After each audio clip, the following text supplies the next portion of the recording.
বর্তমানে যত একদিন যাচ্ছে ততই চারদিকে অনিয়ম, বিশৃঙ্খলা, অমান্যতা, হানাহানি, মারামারি, অশ্লীলতা, পাপাচার, বেহায়াপনা, বেলেল্লাপনা শুধু বেড়েই চলেছে। 10 বছর আগের হিসাবের সাথে 10 বছর পরের হিসাব মিলে না। আরো 10 বছর পিছনে গেলে এখনকার সময়ের সাথে আরো বেশি বেমিল, আরো 20 বছর পিছনে গেলে এখনকার হিসাবের সাথে পুরাপুরি বেমিল, উল্টা। কারণ আমরা একসময় দেখেছি যে কোনো পুরুষ রাস্তা দিয়ে চলতে লাগলে যদি বিপরীত দিক থেকে কোনো মহিলা দেখতো ওই দিক থেকে পরপুরুষ আসতেছে, তো বোরকা গায়ে দেওয়া অবস্থায় মহিলা রাস্তার নিচে নেমে দাঁড়াইতো। কেউ মুরব্বীরা বলেন না, ঠিক না? আমরা তো দেখছি, আপনারা তো আরো কত দেখছেন মুরব্বীরা। আর এখন পুরা উল্টা, মাঝে মাঝে ইজ্জতওয়ালা, তাকওয়াওয়ালা, আল্লাহওয়ালা পুরুষ ওই মহিলাকে দেখলে রাস্তার নিচে নামতে হয়। তাহলে সিস্টেম কি আগের মতো আছে না উল্টে গেছে? পুরা বিপরীত। এইভাবে আমরা আরো কিছুদিন আগে দেখেছি, 20-25 বছর 30 বছর আগে, আমাদের ছোট সময়, যে ছোটরা বড়দেরকে সম্মান করত,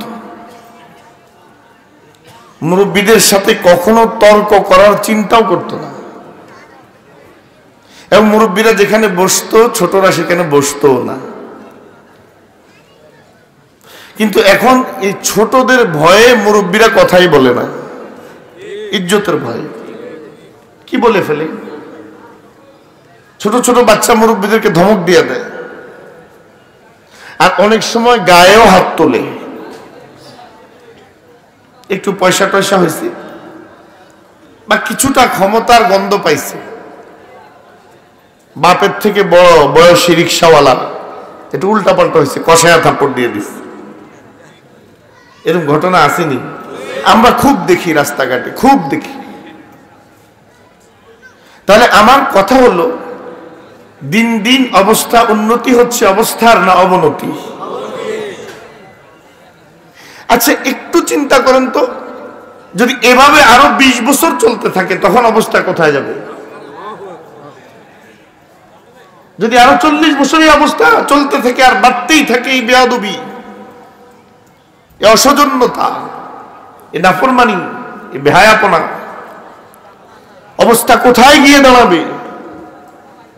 সুতরাং আমাদের বাঁচার এখন একটাই রাস্তা, তা হলো এই সব অপরাধের লাগাম টেনে ধরতে হবে। এই অপরাধগুলোর সূচনা কোত্থেকে হলো, কিভাবে এই অন্যায় আর অপরাধ শুরু হলো, এগুলো আগে চিহ্নিত করতে হবে, ওই পথগুলো বন্ধ করতে হবে। তাহলে ইনশাআল্লাহ আমরা ভবিষ্যতে একটা ভালো প্রজন্ম পাবো, আমাদের সন্তানদেরকে নিরাপদে রেখে যেতে পারবো, ভবিষ্যতে একটা সুন্দর দেশ হবে, আল্লাহর রহমতের দেশ হবে। বলি আমিন। তো আমি সংক্ষিপ্ত সময়ের মধ্যে আগে কারণগুলো আপনাদের সামনে উপস্থাপন করি, কি কারণে দিন দিনে অধঃপতন। খুব দিলের কান দিয়ে খেয়াল করবেন, শুনবেন, এবং নিজেকে সংশোধনের নিয়তে, আমিও আমাকে সংশোধনের নিয়তে বলবো, আপনারাও এবং মা বোনরা যারা কথা শুনছেন তারাও আমাদের প্রত্যেককে নিজেকে নিজে সংশোধনের নিয়তে শুনবো ইনশাআল্লাহ। বলি এর কারণ হলো, প্রধান কারণ,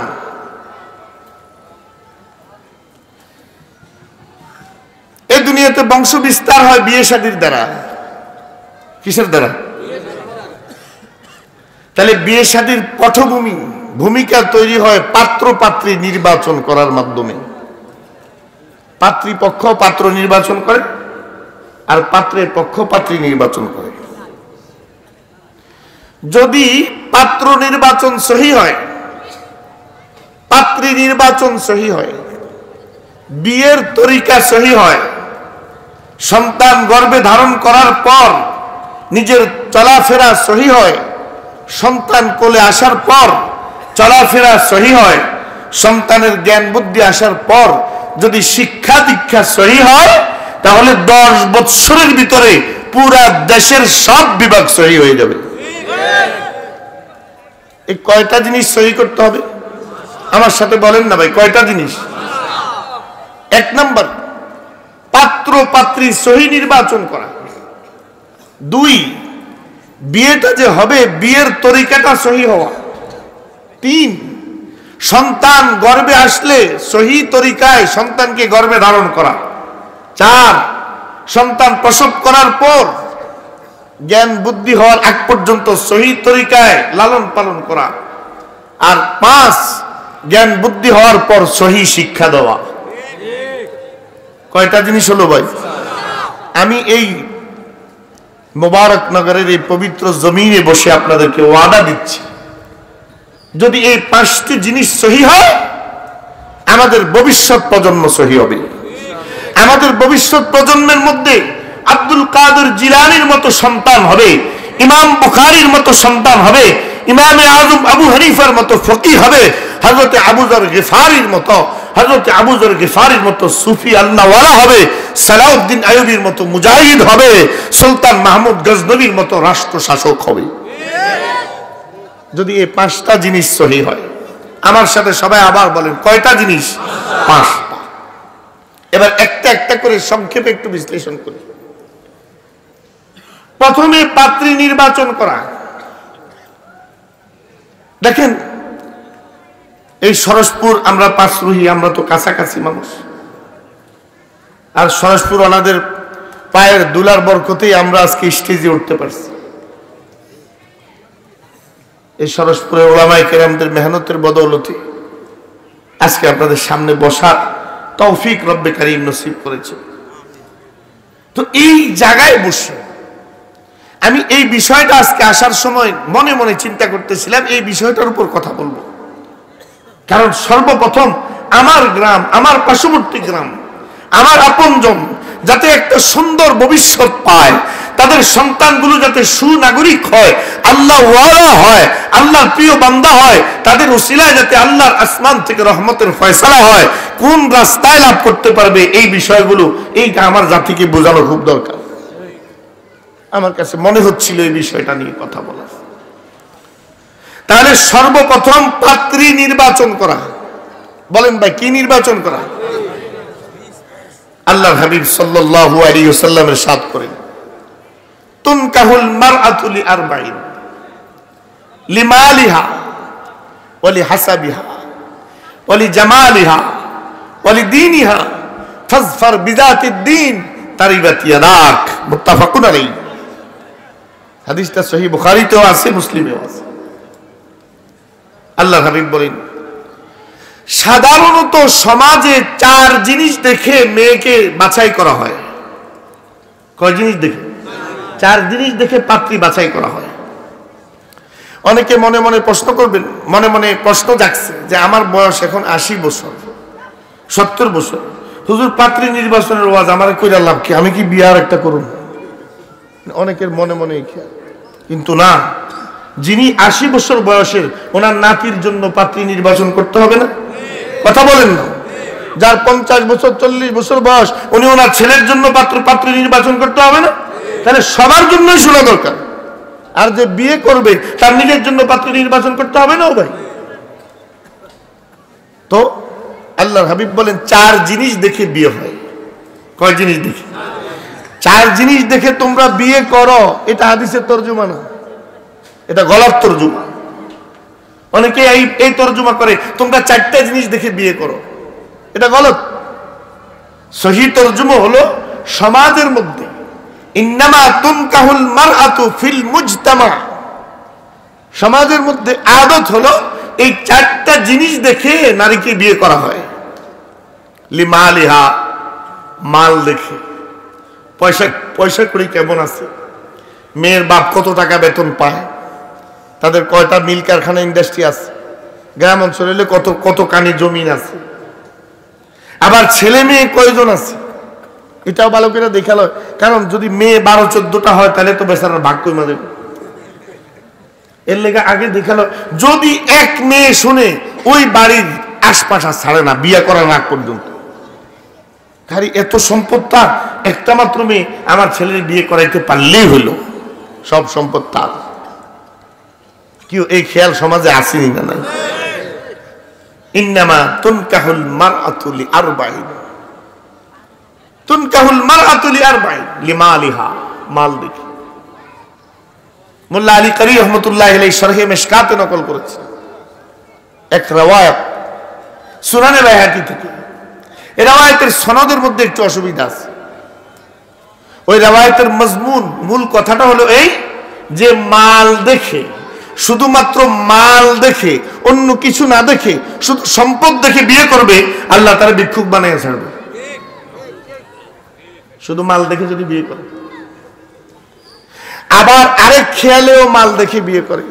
যদি মহিলাদের মাল থাকে তৈলে তো এই বেচারার কিছু দিতে পারবে, বিদেশে যাওয়ার জন্য বা বড় চাকরি ধরার জন্য বা বড় কোনো কিছু করার জন্য 10 লাখ, 20 লাখ, 50 লাখ, 1 কোটি, শহরে বড় বড় শিল্পপতিদের মেয়েদেরকে 2 কোটি, 5 কোটি, 10 কোটি টাকার বিনিময়েও বিয়ে করে, যেটাকে সমাজের প্রচলিত ভাষায় যৌতুক বলে।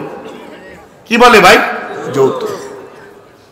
একদম দর দাম কইরা হয়, মুলামুলি হয়। মেয়ের পক্ষ আর ছেলের পক্ষ বসে, ছেলের পক্ষ বলে 5 লাখ দিতে হবে, মেয়ের পক্ষ 50,000 থেকে শুরু করে, মুলাইতে মুলাইতে মুলাইতে মুলাইতে তারপরে 2.5 লাখ 3 লাখের মধ্যে এসে একটা সিদ্ধান্তে পৌঁছায়। পুরাপুরি একটা বেচা কিনা। মনে রাখবেন, যৌতুক মানে হইল বেচা কিনা। আমার সাথে একটু আল্লাহর হস্তে বলেন, যৌতুক মানে কি? বেচা কিনা। আপনার ছেলের আপনি বিক্রি করে দিচ্ছেন। এখন ছেলে 3 লাখ, 4 লাখ, 5 লাখ টাকা নিয়ে ছেলেটারে বিদেশ পাঠাইছে, শ্বশুর বাড়ির থেকে টাকা নিয়ে। এখন ছেলে বিদেশ যায়, চিন্তা করতেছে সব টাকা তো শ্বশুর বাড়ি আলাদাই দিছে, আমার জন্য যা করার সব তো তারাই করছে, আমার মা বাবা আমার লেগে কি করছে, তো বিদেশেও তো পাঠাইতে পারে। এখন ডেইলি 10-12 বার শাশুড়ির সাথে কথা হয়, স্ত্রীর সাথে কথা হয়, শ্বশুরের সাথে কথা হয়, মা আর বাপের কাছে মাসে একবারও ফোন দেওয়া হয় না। এরকম ঘটনা আসেনি? তো একজন আসছে হাকিমুল উম্মত শাহ আশরাফ আলী থানভী রহমতুল্লাহ আলাইহির কাছে।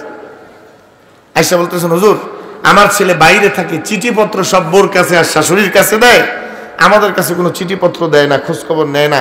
হুজুর আমরা শুনছি আপনি তাবিজ দেন, একটা তাবিজ যদি দিতেন। হযরত থানভী রহমতুল্লাহ আলাইহি বলেন, তো ভাই তুমি তোমার ছেলেটাকে বিয়ে করানোর সময় কি নিছো? এই জমানায় 500 টাকা অনেক টাকা, তো 500 টাকা নিচ্ছি। হাকিমুল উম্মত বলেন, তো ভাই তুমি তো তোমার ছেলেকে 500 টাকার বিনিময়ে বিক্রি করে দিছো, এখন চিঠি আসবো কোত্থেকে? তুমি তো তোমার ছেলেকে বিক্রি করে দিছো, এখন চিঠি কোথার থেকে আসবে? এ যুবক, তুমি যদি ওই মহিলার সম্পদের লোভে একবার বিয়ে করো তো মৃত্যু পর্যন্ত, তুমি যদি বাংলাদেশের সবচেয়ে বড় ধনীও হও, তুমি যদি বিল গেটসের মতো সারা ওয়ার্ল্ডের সবচেয়ে বড় ধনী হও, তারপরেও তোমাকে তোমার স্ত্রীর খোঁটার নিচেই থাকতে হবে। এক মজার কথা লিখছে নাকি বলুন, যুবক যৌতুক লইয়া বিয়ে করছে, এখন শ্বশুর বাড়িতে গেছে। তো শ্বশুর বাড়িতে যাইতে মানুষ কি ছিঁড়া ফাটা জামা গায়ে দিয়া যায় না, ভালো জামা গায়ে দেয়, একদম সুন্দর ফিটফাট জামা গায়ে দিয়ে গেছে। এখন সে শুনতেছে ঘরের ভিতর থেকে ফুসুর ফুসুর করে কথা কয়, আর কয় দাও ফকিরের ঘরের ফকির, নিজের তো কিছু নাই, আমগো বাড়িতে টাকা নিয়ে কি হুডাঙ্গি দিয়েছে, ফাটফাট জামা গায়ে দিয়েছে। এখন বেচারার মন খারাপ, খেয়াল করছে আগামী ফিরে আসতে পুরান জামা গায়ে দিয়ে আইব। তো পরের ফিরে আসতে একদম পুরান দুরান ছেঁড়া জামা গায়ে দিয়ে আসছে। এখন আজকে আবার খেয়াল করতেছে আজকে কি বলে, তারা তো নিশ্চয় আজকে প্রশংসা করবো।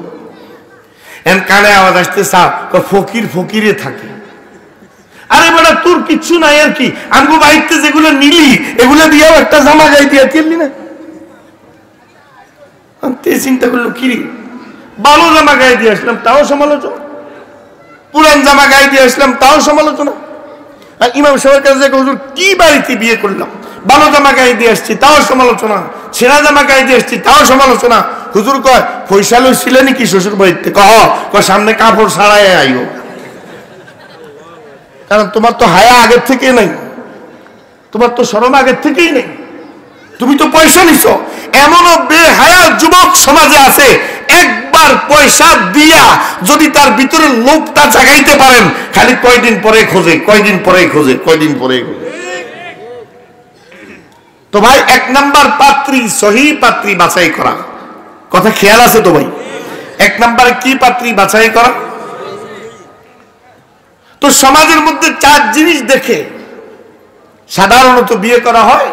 1, নারীর মাল দেখে, 2 নাম্বার সৌন্দর্যতা দেখে, 3 নাম্বার বংশ দেখে, 4 নাম্বার দিনদারি দেখে। সরকার দো আলম জনাবে মুহাম্মদুর রাসূলুল্লাহ সাল্লাল্লাহু আলাইহি ওয়াসাল্লাম বলেন, ফাজফার বিযাতিদ দ্বীন তারিবাত ইয়াদাক। মাল থাকুক আর না থাকুক, সম্পদ থাকুক আর না থাকুক, উঁচু বংশ হোক আর না হোক, সৌন্দর্যতা খুব বেশি না থাকুক, যদি দেখো দিন আছে, ওই নারীর ভিতরে আল্লাহর ভয় আছে, যদি দেখো তার মধ্যে পর্দা আছে, যদি দেখো তার সিনার মধ্যে আল্লাহর কোরআন আছে, যদি দেখো ওই নারীর ভিতরে আল্লাহর ভয় আছে, বাকি 3টা না হলেও এই নারীকে বিয়ে করো, আল্লাহ তাআলা তোমার সফলতার সব রাস্তা খুলে দিবে। তারিবাত ইয়াদাক, আল্লাহ তোমার কল্যাণ করবে, তোমার 2 হাত ভরে যাবে সৌভাগ্যে, সুবহানাল্লাহি বিহামদিহি, ভরে যাবে। তোমার ঘরটা একটা রহমতের ঘর হবে, তোমার পরিবারটা রহমতের পরিবার হবে, এই ঘর থেকে যে সন্তানগুলো হবে রহমতের সন্তান হবে। এই ঘরের ভিতরে শুধুই আল্লাহর রহমত থাকবে। তাহলে 1 নাম্বার সহি পাত্রী বাছাই করা। যদি এই জায়গায় গলত হয়ে যায়, ভুল হয়ে যায়, তো সব শেষ, পরবর্তীতে কোনো তদবিরে আর কাজ হবে না। এখন আপনি চিন্তা করেন, যে মেয়েটাকে আপনি রাস্তায় দাঁড়িয়ে দেখলেন, কেউ এখন এরকম আসেনি ঘটনা? কলেজে যাওয়ার সময় দেখা লয়, হাই স্কুলে যাওয়ার সময় দেখা লয়, এরকম ঘটনা আসেনি? কি লেগে কাম করে? খামাখা যায় 2-4 হাজার টাকা খরচ করে লাভ কি? এই টাকা পয়সা দিয়ে লাভ কি? তাইলে এই নারী এত ইজ্জতদার ছিল, এত সম্মানওয়ালী ছিল, ডেট দিত, ছেলের পক্ষ মেয়ের পক্ষের পিছনে ঘুরে ঘুরে ঘুরে ঘুরে একটা সময় নিয়ে আসতো, বড় ইজ্জতের সাথে মেয়েকে দেখতো, কিছু হাদিয়া দিত, সম্মানই দিত, তারপর বিদায় হতো। আর নারী যখন পর্দা খুলে রাস্তায় নেমে গেছে, রব্বুল আলামিন ওই নারীকে বাজারের গরুর মতো সস্তা বানিয়ে দিছে। বাজারের গরু যেমন মানুষ যে আসে সে দেখে চলে যায়, গরুকে কোনো হাদিয়াও দেয় না, গরুর থেকে কোনো এজাজতও নেয় না। এখন মানুষের অবস্থা এমন হয়ে গেছে। আপনারা কি বাজারে গরু দেখার সময় গরুর মালিকের তো এজাজত লননি কোনো, যে ভাই আপনার অনুমতি, এজেন্ট আসেনি, আপনার অনুমতি আসেনি, আমি গরুটা কিন্তু চাইতাম, বা আপনার গরুটা যে চাইছেন কয় টাকা হাদিয়া দিতে হবে, এরকম কোন প্রচলন জীবনে শুনছেননি ভাই কোনো? আজ মেয়েকেও মা বাপ গরুর মতো বানিয়ে ফেলেছে, আর মেয়ে নিজেকেও পশুর মতো বানিয়ে ফেলেছে। মনে রাখবেন এক মাসালা, কান খুলে শুনেন, বিয়ের কথা হওয়ার সাথে সাথে মেয়েকে দেখানো জায়েজ হয় না। মেয়েকে দেখানো জায়েজ হয় কখন?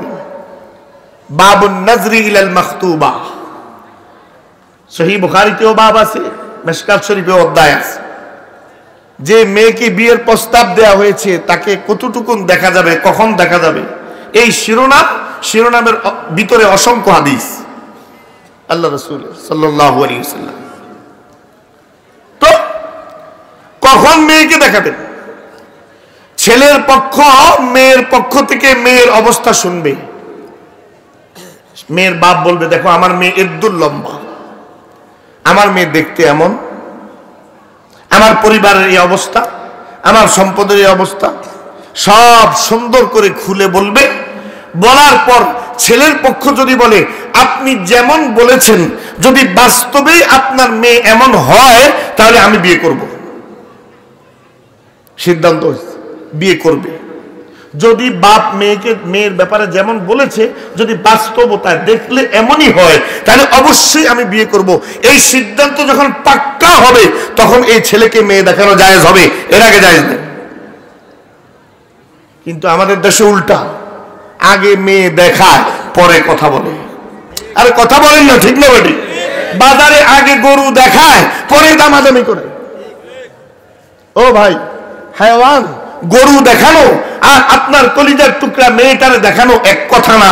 আপনার মেয়েকে ধরেই আপনি দেখাতে পারবেন না, বরং আগে সব সিদ্ধান্ত পাক্কা হলে তারপর শুধু ছেলে অথবা ছেলের পক্ষের কোনো মহিলা দেখবে। ছেলের বাপ দেখা হারাম, ছেলের দাদা দেখা হারাম, ছেলের ভাই দেখা হারাম, আর ছেলের বন্ধু বান্ধবরা দেখা মুস্তাহাব। হ্যাঁ, জোরে কর্ণ ভাই।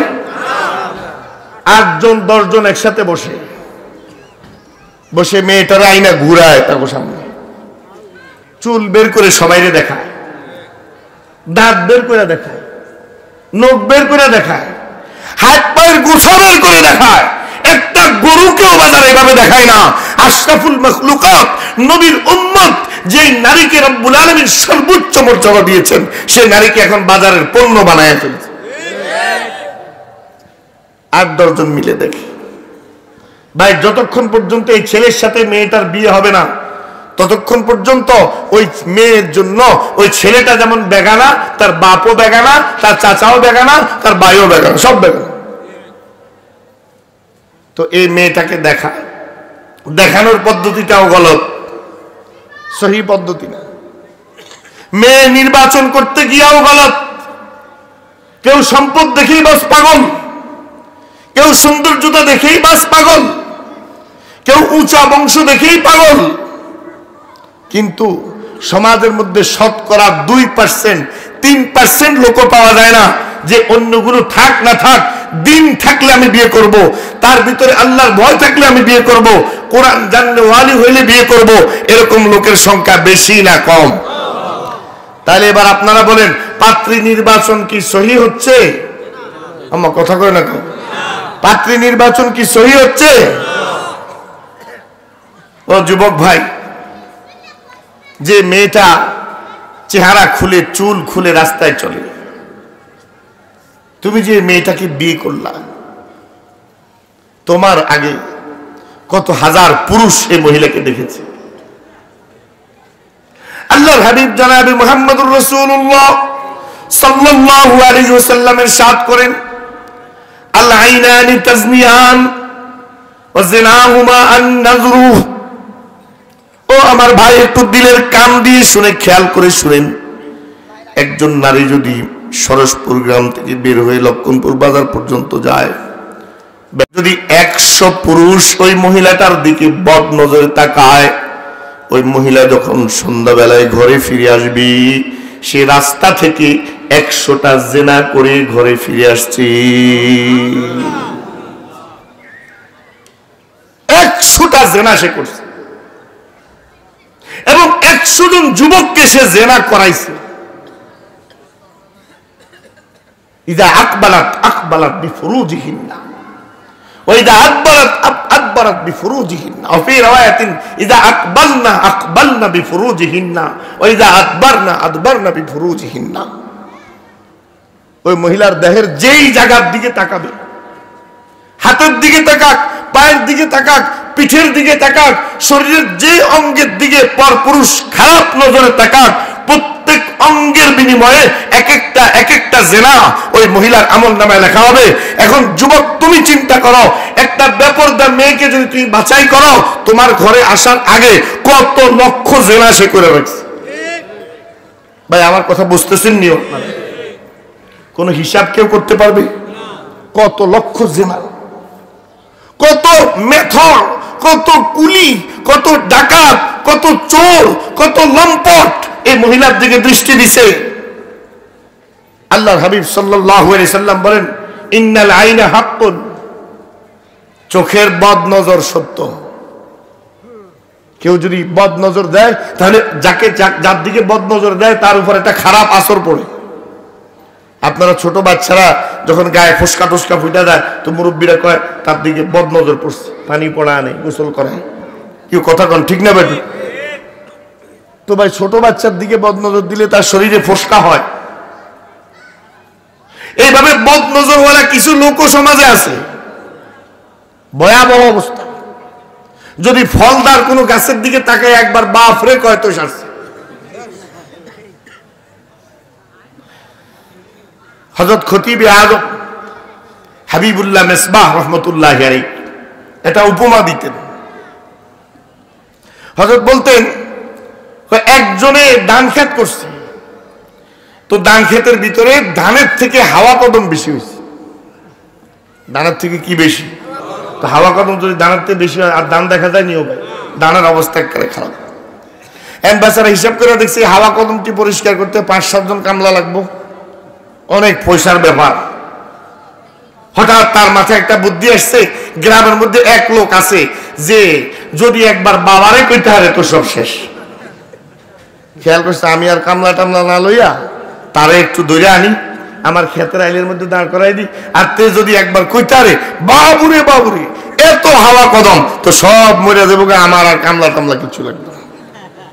এটা হিটলারই বুদ্ধি। তো এই বুদ্ধি কইরা তারে আনছে, আইনা কিছু তো কম যাইতো না, কইলে তো আর কাম হইতো না। আইনা ক্ষেতের পাশে দাঁড় করাইছে। এইবারে ক্ষেতের দিকে তাকায় কয়, বাপ রে বাপ, এত হাওয়া কদমের ভিতরে ধান এগুলা কেমনি রে হইল? একবারে তার পুরা খেতে শেষ। তো ভাই কিছু লোক আছে না এরকম বদনজর? বলেন বলেন, আছে না? যে মেয়ে রাস্তায় বেপরদায় চলে ওই বদনজর দাইনা লোকগুলার নজর পড়ে না? ওই চরিত্রহীন লোকগুলোর নজর পড়ে না? ওই লম্পটদের নজর পড়ে না? ওই নজর পড়তে পড়তে পড়তে পড়তে ওই মহিলার ভিতরে যত ধরনের খারাপ অভ্যাস আছে সবগুলো তার ভিতরে এসে বাসা বাঁধে। এরপর বিয়ার পর একটা একটা করে বদ অভ্যাস স্বামীর উপর দিয়ে উড়ায়। কতক্ষণ শাশুড়ির উপর দিয়ে উড়ায়, কতক্ষণ শ্বশুরের উপর দিয়ে উড়ায়, কতক্ষণ সন্তানের উপর দিয়ে উড়ায়, কতক্ষণ স্বামীর উপর দিয়ে উড়ায়। আমরা যেহেতু ফতোয়া ফরায়েজের কিছু কাজ করি, বহুত স্বামী আমাদের কাছে আসে, কয় হুজুর কোন তদবির আসেনি, যে মারা আমার বই আমার মারে, আসেনি এরকম ঘটনা? ভয়াবহ অবস্থা সমাজের। এগুলো কিন্তু মেজার জন্য, হাসার বিষয় নয়। ও ভাই, যদি একটা জিন বদনজর দিলে মানুষের অবস্থা খারাপ হয়, তো একটা মানুষ বদনজর দিলে কত ভয়াবহ অবস্থা হবে চিন্তা করে। সিরিয়া থেকে, শাম থেকে মক্কার মুশরিকরা একদল মুখ দোষ দেওয়ারে ভাড়া করে আনছে 7 জনের। আল্লাহর হাবিব সাল্লাল্লাহু আলাইহি সাল্লামের উপর মুখ দোষ দেওয়ার লেগে হুজুর লোক আর কোনোভাবে কুলাইতে পারে না, এর লেগে ওই লোকগুলো ধরে আনছে। আল্লাহ তাআলা রাসূলকে জানিয়ে দিয়েছেন, রাসূল ও আমার বন্ধু, আপনাকে চোখ দোষ দিয়ে আপনার ক্ষতি করার জন্য সিরিয়া থেকে লোক হায়ার করে আনছে। ওয়া ইন ইয়াকাদুল্লাযীনা কাফারু লায়ুযলিকুনাকা বিআবসারিহিম লাম্মা সামিউ যিকর ওয়া ইয়াকুলুনা ইন্নাহু লামাজনুন ওয়া মা হুয়া ইল্লা যিকরুল লিল আলামিন। এই 2 আয়াত আপনি তেলাওয়াত করেন, সারা দুনিয়ার সব মুখ দোষ দেয় না, আয়াও যদি আপনারে মুখ দোষ দেয় কোনো কাম হইতো না। সুবহানাল্লাহ বলেন। তাহলে এই মুখ দোষ দেয় না লোকগুলা যে মেয়েকে দেখছে, এই মেয়েকে যদি বাছাই করেন তো এই বাছাইটা সহি হইল?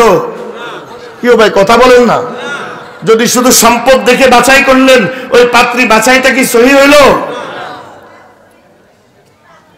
এবার আসুন পাত্র বাছাই করা। পাত্রী বাছাই তো হলে হবে না, আপনার মেয়েকে যার কাছে বিয়ে দিচ্ছেন তাকেও তো বাছাই করতে হবে। এখন আমাদের দেশের মধ্যে সবচেয়ে বড় চয়েস কি জানেন? পাত্রের মধ্যে যেই ছেলে সরকারি চাকরি, তো সাধারণ চাকরি না, ইমিগ্রেশনে চাকরি করে, কাস্টমসে। যে ছেলে কাস্টমসে চাকরি করে এই ছেলেগুলো হলো 1 নাম্বার চয়েস, কারণ অডেল কামাই, ঘুষ আর ঘুষ। এরপরে প্রশাসনে যারা আছে এদেরকে বাছাই করে, কারণ বেতন যাই হোক কামাই আলহামদুলিল্লাহ ভালো।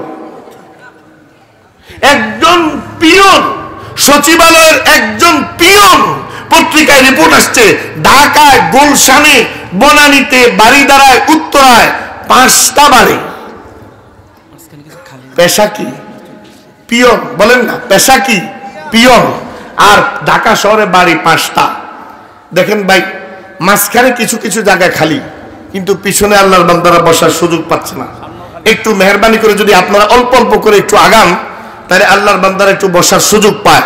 একটু আল্লাহ জিকির করতে করতে আগান। লা ইলাহা ইল্লাল্লাহ, লা ইলাহা ইল্লাল্লাহ, লা ইলাহা ইল্লাল্লাহ, লা ইলাহা ইল্লাল্লাহ। সবাই আগান, সবাই আগান। ইল্লাল্লাহ, লা ইলাহা ইল্লাল্লাহ। দিল খুলে জিকির করেন না ভাই, আল্লাহ জিকির করেন না। লা ইলাহা ইল্লাল্লাহ, লা ইলাহা ইল্লাল্লাহ, লা ইলাহা ইল্লাল্লাহ, মুহাম্মাদুর রাসূলুল্লাহ। 1 নাম্বার পাত্রী সহি বাছাই। আল্লাহর রাস্তে আমার সাথে একটু বলেন, 1 নাম্বার পাত্রী, পাত্র সহি বাছাই। যে ছেলের কাছে আপনার মেয়েকে তুলে দিবেন তার 2 নাম্বার কামাই আছে। আল্লাহর কসম, আপনার মেয়েকে আপনি জাহান্নামের দিকে ঠেলে দিলেন। তার সুদের কারবার আছে, তার ঘুষের কারবার আছে, তার দুর্নীতির কারবার আছে, তার 2 নাম্বারই ধান্দা আছে। মা নাবাতা মিনাস সুহতি ফান্নারু আউলা বি। যেটা হারামের দ্বারা উৎপাদিত হবে এটা আগুনের খাদ্য হবে। বলেন, এটা কিসের খাদ্য হবে? এবার আগুনের ভিতরে যদি কোনো খাদ্য দেওয়া হয়, কাঠ, খের, কুটা যদি আগুনের ভিতরে দেওয়া হয়, এগুলোর অবস্থা খুব উন্নতি হয় না, জয়লা পুড়া সারখান। তাহলে যেই ঘরের মধ্যে সুদ, ওই ঘরের ভিতরে আপনার মেয়ে জ্বলে পুড়ে সরকার হয়ে যাবে। যেই ঘরে ঘুষ, ওই ঘরে দিলে আপনার মেয়ে জ্বলে পুড়ে সরকার হয়ে যাবে। যেই ঘরে অন্যকে কাঁদায়া কাঁদায়া, অন্যকে দুঃখ দিয়া কামাই করা হয়, ওই ঘরে আপনার মেয়েকে দিলে জ্বলে পুড়ে সরকার হয়ে যাবে। খালি পয়সা দেখেই দিয়ে দিতেছে। কিভাবে কামাই করে একবারও তাকিদ করেন না, একবারও চিন্তা করেন না। আগুনের ভিতরে ঢুকাচ্ছেন, শান্তি সে কোনোদিন খুঁজে পাবে না। আর কিচ্ছু নাই, ছেলেটার মধ্যে আল্লাহর ভয় আছে, তাকওয়া আছে, দ্বীন আছে। তার ঘরে কোনো খাবার না থাকলেও আপনি নিজ হাতে আপনার মেয়েকে জান্নাতে ঢুকাই দিলেন। এক মজার ঘটনা শুনে। তাবেঈন যারা সাহাবায়ে কেরামদেরকে দেখেছে, সাহাবীদের সাথে যাদের মোলাকাত হয়েছে, তাদেরকে তাবেঈন বলে। এই তাবেঈনদের মধ্যে সর্বশ্রেষ্ঠ তাবেঈ কে, এটা নিয়ে মুহাদ্দিসিনে কেরামদের মধ্যে কয়েকটা মত আছে। অধিকাংশের মত হলো সাঈদ ইবনুল মুসাইয়িব। এত বড় একজন তাবেঈন নাম আমার সাথে একটু বলেন না, কি নাম বলছি? সাঈদ ইবনুল মুসাইয়িব। উনি সাঈদ ইবনুল মুসাইয়িব ওনার মেয়েকে বিয়ে দিয়েছে একজন এমন লোকের কাছে যার ঘরে কিচ্ছু নাই। তো সাঈদ ইবনুল মুসাইয়িব ওনার মেয়েকে বলেছেন, দেখো আমি শুধু দিন দেখি তোমাকে বিয়ে দিচ্ছি, তার কাছে দুনিয়ার সম্পদ বলতে কিছুই নেই। মেয়েও তো সর্বশ্রেষ্ঠ তাবির মেয়ে, বলেন আমার তো আর কিচ্ছু লাগবে না। যার কাছে দিন আছে সে সম্পদ না থাকলেও দুনিয়ার বাদশা। কন্যা সুবহানাল্লাহ। আচ্ছা, আমাদের উজানির মরহুম হযরত মুবারক করিম রহমতুল্লাহি আলাইহি, বলেন না সবাই রহমতুল্লাহি আলাইহি। হুজুরে ইলেকশনের আগে সব দলের এমপিরা হুজুরের কাছে দোয়া চাইতে, মানে এই সরকার দলের, বিরোধী দলের সব। কিন্তু হুজুরে কি এমপি নি? ওর ভাই কথা কর না, হুজুরে কি মন্ত্রী নি?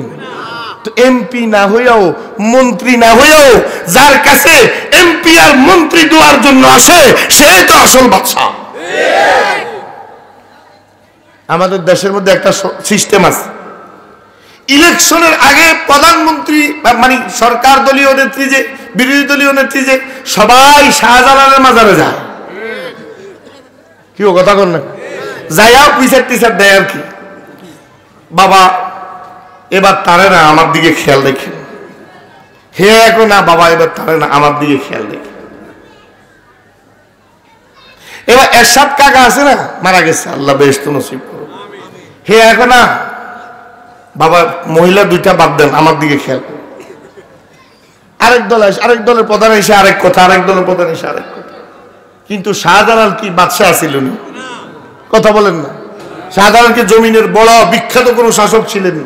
তিনি তো আল্লাহ ওয়ালা ছিলেন, তিনি তো তাকওয়া ওয়ালা ছিলেন, তিনি তো বুজুর্গ ছিলেন, তিনি তো ছিঁড়া বিছানার মধ্যে বসে বসে রাসূলের হাদিসের দাস দিতেন, রাস্তায় হেঁটে হেঁটে দ্বীনের দাওয়াত দিতেন, গোর গোবিন্দের মতো জালিমের বিরুদ্ধে জিহাদের ময়দানে ঝাঁপিয়ে পড়েছেন। দুনিয়ার সম্পদ বলতে কিছুই ছিল না, তারপরেও দুনিয়ার বাদশারা তার কাছে যায় দোয়ার লাইগা। তাহলে বোঝা গেল আসল বাদশা আল্লাহ ওয়ালারা। এদের সিংহাসন নাই, এদের মুকুট নাই, কিন্তু এরা মুকুটহীন বাদশা। এরা নিজের রাজত্ব নাই, কিন্তু এদের ইশারায় রব্বুল আলামিন সহজেই অন্যের জন্য রাজত্ব মঞ্জুর করে ফেলে। বলেন না সুবহানাল্লাহ। এরা আসল বাদশা। সাঈদ ইবনুল মুসাইয়্যিব বললেন, মা আমি তোমাকে এমন ব্যক্তির সাথে বিয়ে দিচ্ছি যার কাছে সম্পদ নাই, দিন আছে। মেয়ে বলেন, আব্বা চিন্তা করবেন না, যার মধ্যে দিন আছে তার কাছে সব আছে। সুবহানাল্লাহ। তার সবকিছু তার আছে। বাসর করে গেছে, যা দেখে যে পুরানা একটা রুটি, পুরান রুটি শুকায় কাঠ হয়ে রয়েছে। এই রুটিটার অর্ধেক আছে আর অর্ধেক খাইছে। তো সাঈদ ইবনুল মুসাইয়্যিবের মেয়ে জিজ্ঞাসা করে, অর্ধেক রুটি কেন? এটা আগামীকাল সকালে খাওয়ার জন্য সঞ্চয় করে রাখছে, জমা করে রাখছে। সাঈদ ইবনুল মুসাইয়্যিবের মেয়ে কান্না আরম্ভ করছে। তুমি কাঁদো কেন? কষ্ট দিলাম নাকি? আমার ঘরে কিচ্ছু নাই বিদায় কাঁদো? কয় না, আমার আব্বা দুনিয়ার কত রাজপুত্র আর বাদশাদের ছেলে, বাদশার সন্তানদের বিয়ের প্রস্তাব আমার জন্য আসছে, কোথাও যায় নাই, বিয়ে দিছে দিনদার দেখে, আল্লাহ ওয়ালা দেখে। এখন তো দেখি তোমার মধ্যে দিনও নাই। আগামীকালের ফিকির তুমি যে বৈশা বৈশা করো, কালকা সকালের জন্য ছিঁড়া রুটি তুমি রেখে দিছ, আল্লাহর রাস্তায় দান করে দাও নাই, তো তোমার মধ্যে তো দিনই নাই। ভাই একটা কথা বললে এটার উপর শত প্রশ্ন হতে পারে, কিন্তু কথাটাকে সহজভাবে বুঝেন। এই মেয়েটার আল্লাহর প্রতি তাওয়াক্কুল, ভরসা কত বেশি। তাহলে যার কাছে দিন আছে তার কাছে সব আছে। ভাই বলেন না, যার কাছে দিন আছে তার কাছে সব আছে, যার কাছে ইলম আছে, যার কাছে তাকওয়া আছে, যার কাছে ফরজগারি আছে। আমার ভাই তুমি সম্পদ কামাও কেন? যদি জিজ্ঞাসা করে এত সম্পদ কামাও কেন? শান্তির লেগা, সুখের লেগা। এত পয়সা দিয়ে কি করবা? শান্তির জন্য, সুখের জন্য। কিন্তু সুখ আর শান্তি তুমি একমাত্র তাকওয়ার ভিতরে খুঁজে পাইবা, ইয়াকিনের ভিতরে খুঁজে পাইবা, ঈমানের ভিতরে খুঁজে পাইবা, আল্লাহর উপর তাওয়াক্কুলের ভিতরে খুঁজে পাইবা। দুনিয়ার সব সম্পদ একসাথে করে এক সেকেন্ডের জন্য তোমাকে শান্তি দিতে পারবে না। ওই যে যমুনা গ্রুপের প্রতিষ্ঠাতা মারা গেছে, করোনা ভাইরাস, পত্রিকার কাটির আমি রেখে দিচ্ছি। কত হাজার কোটি টাকার মালিক, কোনো হিসাব নেই। যখন শ্বাস বন্ধ হয়ে আসতেছিল, তো ডক্টর নার্স এবং ডক্টরদেরকে বলতেছিল, আমার শ্বাস প্রশ্বাসটা একটু স্বাভাবিক করো, আমি সহ্য করতে পারতেছি না, বিনিময়ে আমার সব সম্পদ লিখে দিব, তোমাদেরকে সাপ দিয়ে দিব।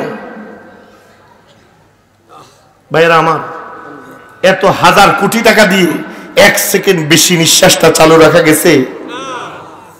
কিসের পিছনে দৌড়াও? কোন সম্পদ তোমাকে শান্তি দিবে?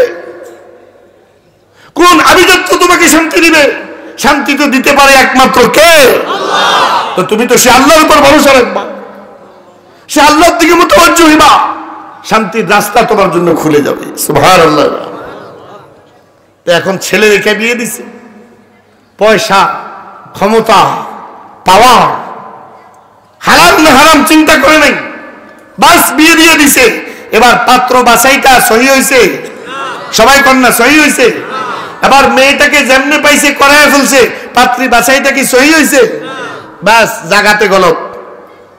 এবার সামনের প্রোডাক্টও খারাপ হবে। 2 নাম্বার, যদিও কোন রকম ছেলে মেয়ে বাছাইটা ঠিক হয়েছে, কিন্তু বিয়ের তরিকা ঠিক নেই। আরে কথা বলেন না। বিয়ের আলোচনার সময় থেকে নিয়ে বিয়ের আগের রাত্রি পর্যন্ত, বিয়ের আগের রাত্রিরে গায়ে হলুদের রাত্রি বলে। কি বলে বলেন না? গায়ে হলুদ। ছেলে মেয়ে একসাথে হয়ে নাচানাচি করে, একজনের গায়ে আরেকজনের রং মাখে। আর আগে তো এটা ছিল, ছেলের পক্ষ থেকে কিছু লোক মেয়ের বাড়িতে দেয়া গায়ে হলুদ দিয়ে আসতো। কিছুদিন আগে মেয়ে নিজে মোটরসাইকেলে উঠা 30-40 জন বন্ধুরে লয়া ছেলের বাড়িতে দেয়া গায়ে হলুদ লাগাই আইছে। আপনারা দেখছেন না? এটা অনলাইনে ভাইরাল, সারা জাতি দেখেছে। জোরে বলেন নাউযুবিল্লাহ। ব্যাস, বিয়ের আয়োজনের মধ্যে অপচয়, অপব্যয়, খামোখা কাম, অপ্রয়োজনীয় কাজ, শরীয়ত বিরোধী কাজ, গান বাজনা, ঢোল, তবলা, যত ধরনের অশ্লীলতা আর পাপাচার আছে সব দিয়া বিয়েটারে একাকার করে ফেলছে। ওই বিয়ের দিনের শুরু থেকে আল্লাহর গজব আসা শুরু হয়ে গেছে। তাহলে পাত্র বাছাই করা সহি হয় না? পাত্রী বাছাই করা সহি হয় না? বিয়ের তরিকাও কি হয় না? আরে ভাই বলেন না, বিয়ের তরিকাও কি হয় না?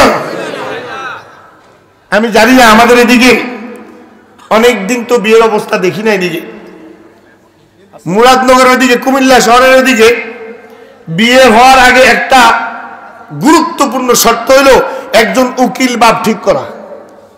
আমাকে এদিকে মনে হয় এটা নাই বেশি, উকিল বাপ।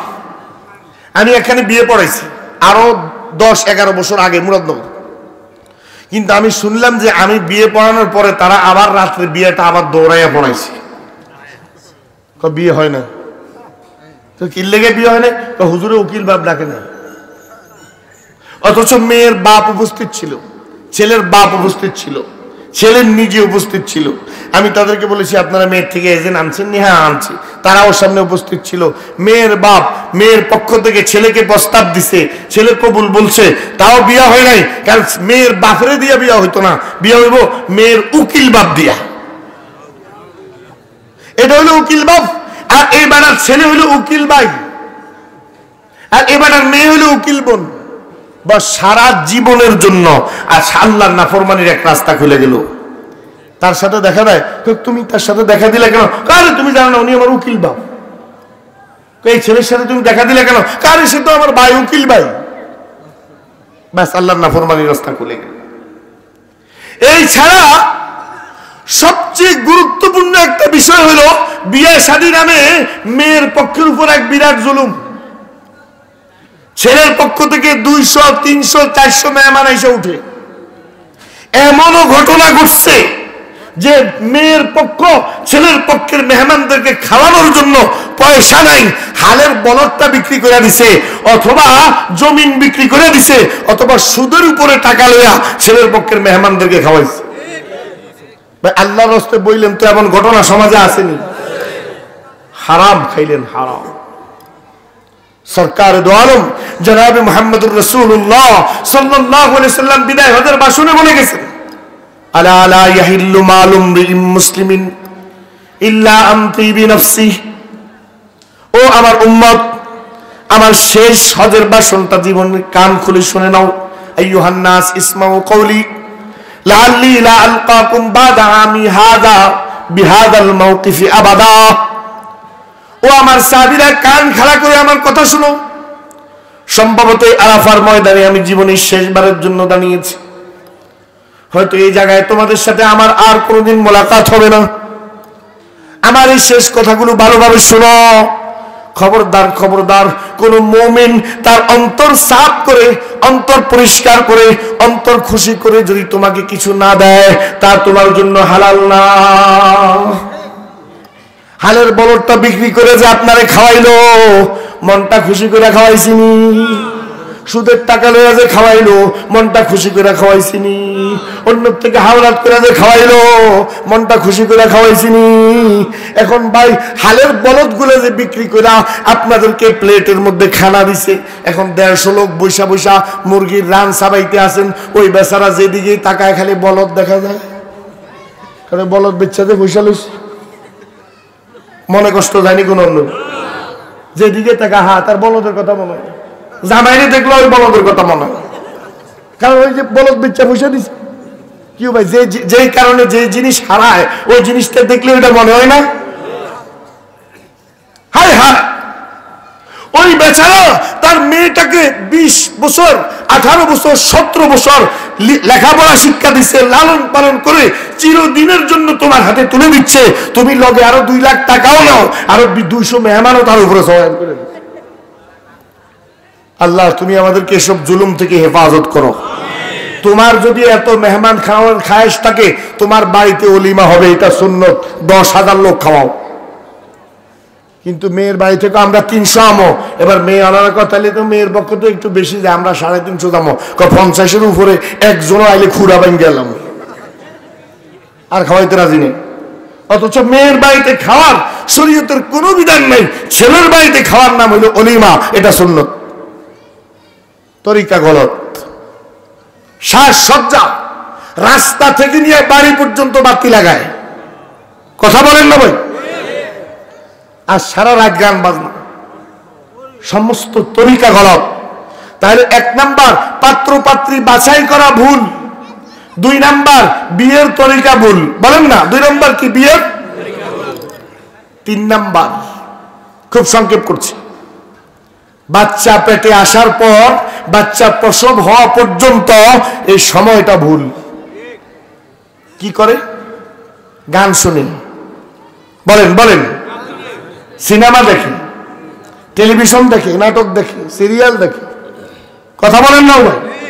মার্কেটে ঘুরে, গর্ভবতী মহিলা মার্কেটে যায় না? মার্কেটে মার্কেটে ব্যাপারটা ঘুরে, গান শুনে, আল্লাহর নাফরমানি শুনে, তার কান দিয়ে এভাবে আওয়াজ আসতে থাকে আসতে থাকে আসতে থাকে। ওই মায়ের কান দিয়ে যে আওয়াজটা আসে, এটা বাচ্চার কানে গিয়ে মৃদু মৃদু ধাক্কা দেয়, মৃদু মৃদু ধাক্কা দেয়। ওই বাচ্চাটা প্রসব করার আগ পর্যন্ত কয়েক হাজার গান, কয়েক হাজার নাচ, কয়েক হাজার গালিগালাজ, কয়েক হাজার অশ্লীল কথা, কয়েক হাজার ফাহিশা কথা ওই বাচ্চার ভিতরে ঢুকে যায়। এক মজার কথা শুনে, ইমাম বুখারী রহমতুল্লাহ আলাইহির নাম শুনছেন না ভাই? ইমাম বুখারীর নাম মোহাম্মদ, বলেন কি নাম? ওনার আব্বার নাম ইসমাইল। ইমাম বুখারী রহমতুল্লাহ আলাইহি 5 বছর বয়সে কোরআনে কারীমের হাফেজ হয়েছে। কত বছরে? তো একজন জিজ্ঞাসা করতেছিলেন ইমাম বুখারীকে যে আপনি একবার পড়লেই যে 1 পৃষ্ঠা মুখস্থ হয়ে যায়, 2 বার পড়লেই যে 2 পৃষ্ঠা মুখস্থ হয়ে যায়, 3 পৃষ্ঠা 4 পৃষ্ঠা, ইচ্ছা করলে আপনি যা পড়েন তাই মুখস্থ হয়ে যায়, ঘটনাটা কি? ইমাম বুখারী রহমতুল্লাহ আলাইহি বলেন, মা করাতু আয়াতান ইল্লা কান্নি আরিফুহা। ও ভাই, আমি তো বুঝি না কেন এমন হয়। আমি যখনই একটা আয়াত তেলাওয়াত করি তখনই আমার কাছে মনে হয় যেন এই আয়াতটা আমি জানি, কোথাও শুনছি কোথাও শুনছি কোথাও শুনছি। এই আয়াতটা মনে হয় যেন আমার জানাই আছে জানাই আছে। ওমা যালিকা ইল্লা বিকাসরাতি তিলাওয়াতি উম্মি।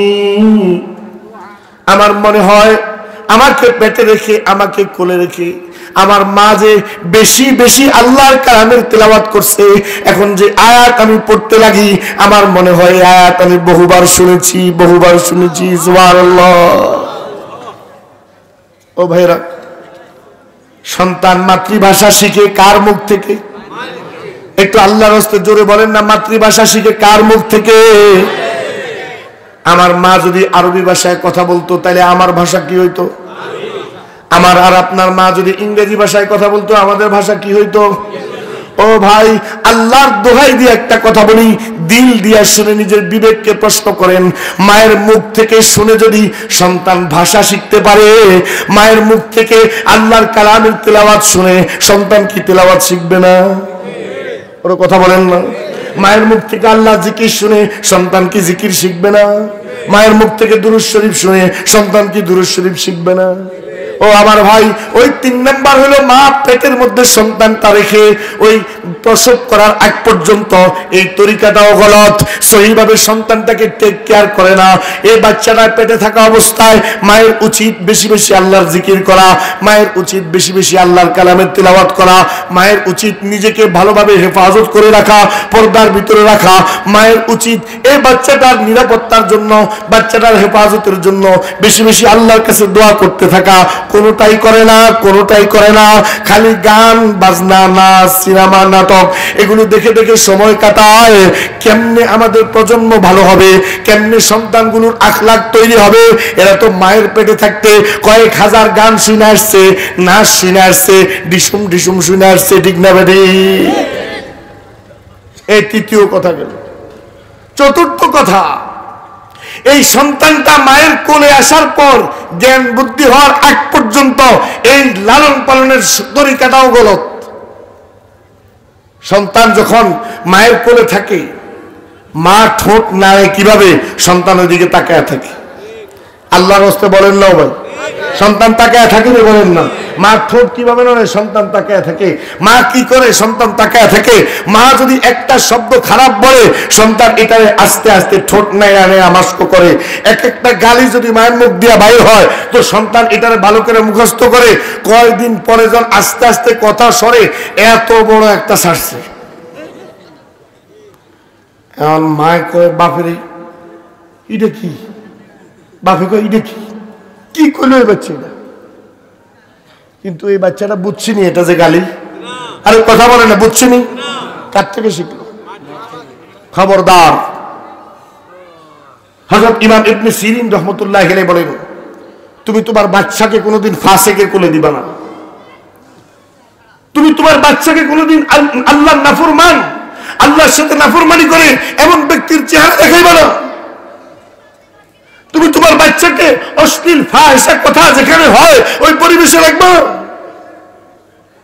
কারণ এই বাচ্চার কলবটা এমন সাফ আর এমন পরিষ্কার, যে কোনো শব্দ ঢুকে আর এটা পাথরের খোদাইয়ের মতো তার অন্তরে বসে যায়। কথা বলেন না ভাই? ছোট্ট কালে যেটা মুখস্থ করছেন, এখন দাঁড় করাই দিলে 90 বছর হয়েছে, এখনো আদর্শ লিপির ছড়া কই এলাম মুখস্থ। ওই যে মুখস্থ করছে শিশুকালে আর বলে না। আমার ভাইয়েরা, সন্তানদের কোলে দিতে সাবধান, সন্তানের সামনে কথা বলতে সাবধান। আপনার যে কোনো কথা সন্তানের উপর বদ আসর ফেলবে। যদি খারাপ কথা হয় আর আল্লাহ জিকির যদি হয়, তেলাওয়াত যদি হয়, তো সন্তানটা আপনার কোলে থাকতে থাকতেই কোরআনকে চিনবে, কোরআনের আয়াতগুলোকে চিনবে, আল্লাহ জিকিরের শব্দগুলোকে চিনবে। সুবহানাল্লাহ। ছোট ছোট বাচ্চা আছে দেখবেন ঢুলে ঢুলে জিকির করে। কথা বলেন, দেখছেন নি? অনেক ছোট বাচ্চা আছে দেখবেন পরনের মধ্যে প্যান্ট নাই কিন্তু নামাজ পড়তে আছে। আসেনি এরকম? মাকে যেমন দেখছে বাপকে যেমন দেখছে। তো আমার ভাইয়েরা, সন্তানটা যখন মায়ের কোলে থাকবে, হাঁটা চলার আগ পর্যন্ত, জ্ঞান বুদ্ধি আসার আগ পর্যন্ত এই তরিকাটা সহি থাকতে হবে। আর 5 নাম্বার কাম, যখন পড়া শিখবে, পড়তে শিখবে, তখন তাকে সহি শিক্ষা দিতে হবে। এই শেষ পয়েন্ট। তখন তাকে কি শিক্ষা দিতে হবে? সবাই তো জোরে বললেন না ভাই, কি শিক্ষা? আল্লাহকে চিনতে পারে ওই শিক্ষা, নিজের আখিরাত চিনতে পারে ওই শিক্ষা, জান্নাত চিনতে পারে ওই শিক্ষা, জাহান্নাম চিনতে পারে ওই শিক্ষা, ভালো আর মন্দের মধ্যে পার্থক্য করতে পারে ওই শিক্ষা, হালাল আর হারামের মধ্যে পার্থক্য করতে পারে ওই শিক্ষা। মুরব্বির সম্মান, ছোটদের স্নেহ করতে পারে ওই শিক্ষা, আল্লাহ দ্বীনের জন্য দাওয়াতের কাজ করতে পারে ওই শিক্ষা, দ্বীনের জন্য তাবলীগের কাজ করতে পারে ওই শিক্ষা, আল্লাহর রাস্তায় জিহাদ করতে পারে ওই শিক্ষা, দ্বীনের জন্য মেহনত করতে পারে ওই শিক্ষা। এই সবক যদি আপনি আপনার সন্তানের ভিতরে ঢুকান তো আল্লাহর কসম আমাদের সমাজ সামনে শান্তির সমাজ হবে। কিন্তু আমার ভাইয়েরা, সন্তানটা যখন একটু বড় হয়ে, 4টা মেয়ে আগে হয়েছে, নিয়ত করে রাখছে আল্লাহ একটা ছেলে যদি দাও হাফেজ বানামো, আল্লাহ একটা ছেলে যদি দাও আলেম বানামো। এখন ছেলে হওয়ার পরে উল্টে গেছে, আসেনি এরম? 3 মাস আগে এক লোকে বড় একটা গরু সদগা লয়ে আইছে মাদ্রাসা, আমাদের মাদ্রাসা মুরাদনগর। আয়সা কয় হুজুর এটা আমার সন্তানের জন্য একটু সদগা। তো কি ভাই আপনার সন্তানের কি হয়েছে? হুজুর তার অসুখ বিসুখ ছাড়ে না। আমি কই চিকিৎসা করেন না? হুজুর যতই চিকিৎসা করে আমার মনের মধ্যে একটা সন্দেহ। কি? হুজুর আমার এই সন্তানটা হওয়ার আগে আমি আর আমার স্ত্রী আমরা 2 জন নিয়ত করছি আল্লাহ যদি একটা ছেলে দেয় তারে হাফেজ বানামো, আলেম বানামো। কিন্তু তার মামা মামিরা নানা নানিরা সহ যারা আছে কেউ মাদ্রাসায় পড়তে দিতে রাজি নাই, তারা সবাই মিলে স্কুলে দিছে ডাক্তার বানাবো। হুজুর আমার মনে হয় নিয়তটা গড়বড় হয়ে গেছে বিধায় আমার ফলাটন সুস্থ হয় না, এর লেগে সদগা দিতে আইছি। সান গরু একটা দিয়ে ঠিক করতে চায়, তারপরেও মাদ্রাসা দিত না। গরু একটা দিয়া যে মুসিবতটা আসছে এটাতে বাচ্চাটা ঠিক করতে চায়, তারপরে ওই নিয়তটা পুরো করে না, কোরআন শিক্ষা দেয় না, আল্লাহর কালাম শিক্ষা দেয় না। ও ভাইরা ঠিক না ঠিক বলেন না? গ্রামে গ্রামে ঘুরে দেখেন, মক্তব বলতে কিচ্ছু নেই, ছাত্রছাত্রীও নেই। কত বড় বড় মক্তব, 200, 300, 400 বাচ্চা পড়তো। হ্যাঁ, সব মর্নিং স্কুলে গেছে গা, মর্নিং স্কুল, সকালের স্কুল। এই ছোট্ট বাচ্চা 3 বছর হয়েছে, বাস এটারে কোলে করে মাল হয়ে গেছে গা। এখন মা কোলে লইয়া বসে শিক্ষকে পড়ায়, যতবার বাচ্চার দিকে তাকায় এর থেকে 2, 4, 5 বার বেশি মায়ের দিকে তাকায়। ঠিক না ঠিক বলেন না? শুধু এই মর্নিং স্কুলগুলো আমাদের বাচ্চাকে শেষ করে নাই, বাচ্চার মাকেও শেষ করছে। ও ভাই, আমাদের দেশে যখন ভোরে বাচ্চাদেরকে উঠায়া স্কুলে দেওয়া হইতো না, তখন কি এই দেশে ডাক্তার হইতো না? ও কথা বলেন। 9টা বাজে 10টা বাজে প্রাইমারি স্কুলে যারা গেছে এরা ডাক্তার হয় নাই, এরা ইঞ্জিনিয়ার হয় নাই, এরা প্রফেসর হয় নাই, এরা রাজনীতিবিদ হয় নাই, এরা ব্যারিস্টার হয় নাই। কিন্তু এখন ফজরের নামাজের সময় তোমার ছেলের নিয়ে যেতে হবে কেন? এখন ফজরের পরে উঠে কাক ডাকা ভরে নিয়ে যেতে হবে কেন? এর কারণ অনেকগুলা। একটা তো হইল আল্লাহ দুশমনদের ষড়যন্ত্র, মুসলিম সমাজকে কোরআন শিক্ষা থেকে বঞ্চিত করা, এটা এক ষড়যন্ত্র। আর আরেকটা হইল ওই স্কুলগুলো যারা চালায় তাকে দান্দা। কারণ 10টা থেকে প্রত্যেকের কলেজে ক্লাস আছে, ইউনিভার্সিটিতে ক্লাস আছে, কেউ প্রফেসর, কেউ লেকচারার, কেউ হাই স্কুলের টিচার, কেউ প্রাইমারি স্কুলের টিচার। তো 10টা থেকে তো তার সরকারি চাকরি আছে। ওই সকালে ফজরের নামাজের পর থেকে নিয়ে 9টার আগে আগে ইনকামের কামটা শেষ করে নিত। এটা এক দান্দা। আর আরেকটা হলো আল্লাহর দুশমন। ও ভাইয়েরা আমার, দিল দিয়ে যদি একটু খেয়াল করেন, আপনার বাচ্চাটাকে কোরআন শিক্ষা দিলে কি ইংরেজি শিখানো যায় না নাকি? একটু জোরে বলেন না। কোরআন শিক্ষা দিলে কি অঙ্ক শিখানো যায় না নাকি? কোরআন শিক্ষা দিলে বাংলা শিখানো যায় না নাকি? এই নুরুল উলুম মাদ্রাসা, আপনাদের এই মাদ্রাসা নুরানি আসেনি? সবাই তো বললেন না। আইসেন, এখানে আইসেন একদিনের জন্য, সকাল থেকে যতক্ষণ ক্লাস হয় ততক্ষণ থাকবেন। দেখবেন এক একটা হরফ উস্তাদ শতবার পড়ায়, শতবার লেখা। একটা আলিফ বাচ্চাটা এমন ভাবে দেয় আপনি আলিফটার দিকে তাকায় বুঝতে পারবেন না এটা কি হাতের লেখা না কম্পিউটারের লেখা। একটা এ যখন লেখে, বি সি যখন লেখে, অ আ যখন লেখে বোর্ডের মধ্যে, আপনি ভাবতে পারবেন না মানুষের হাতের লেখা কিভাবে এত সুন্দর হয়।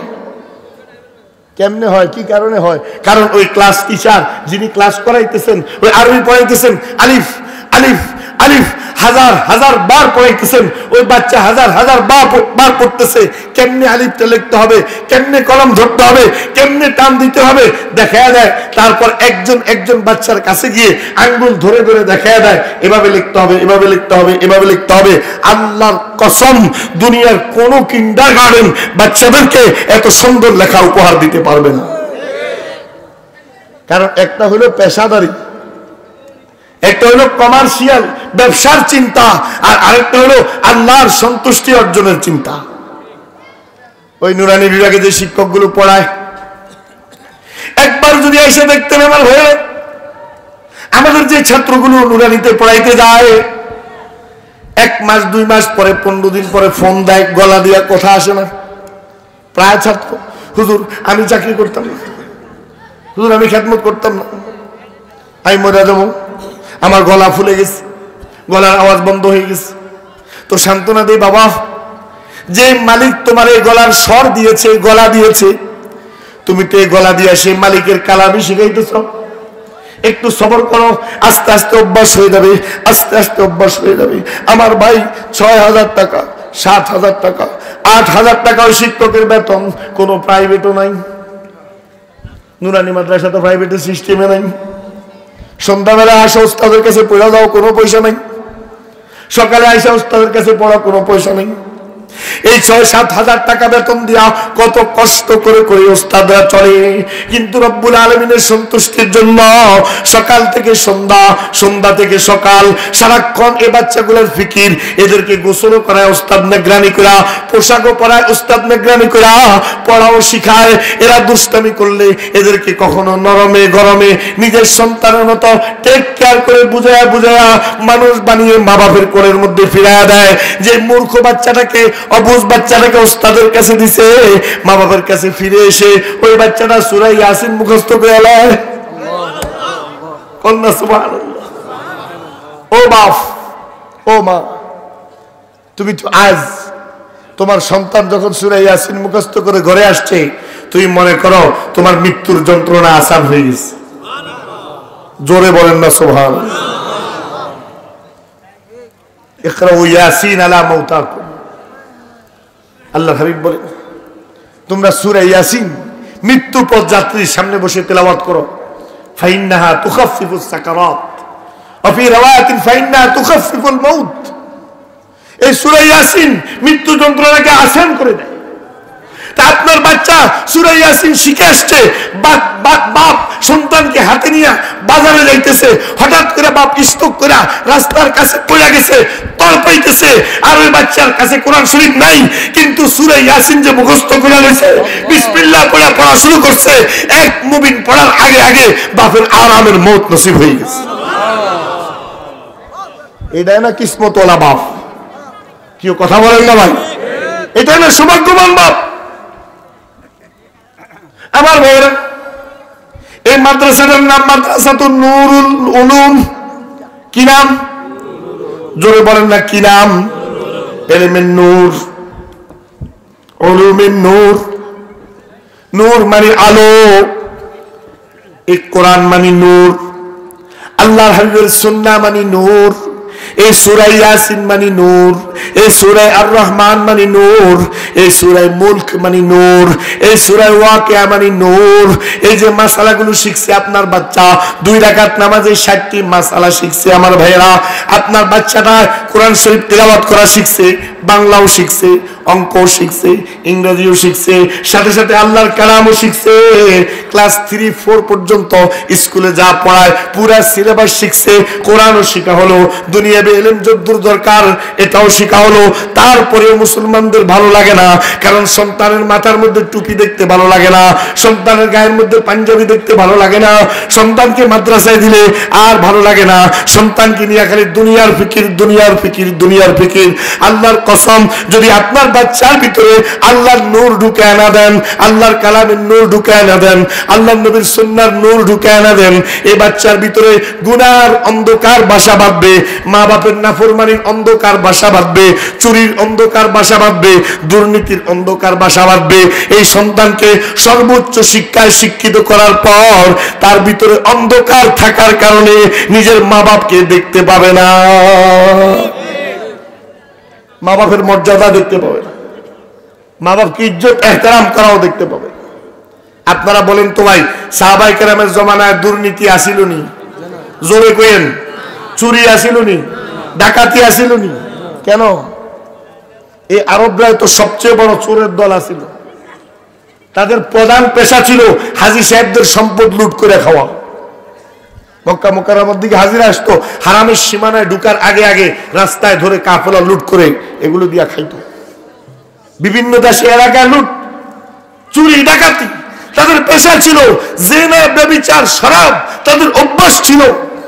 এই সব কিছু দূর হয়ে এক একজন আল্লাহর সবচেয়ে প্যারা বান্দা হয়ে গেছে শুধুমাত্র তাদের ভিতরে কোরআন আর নবীর সুন্নতের নূর ঢুকার কারণে।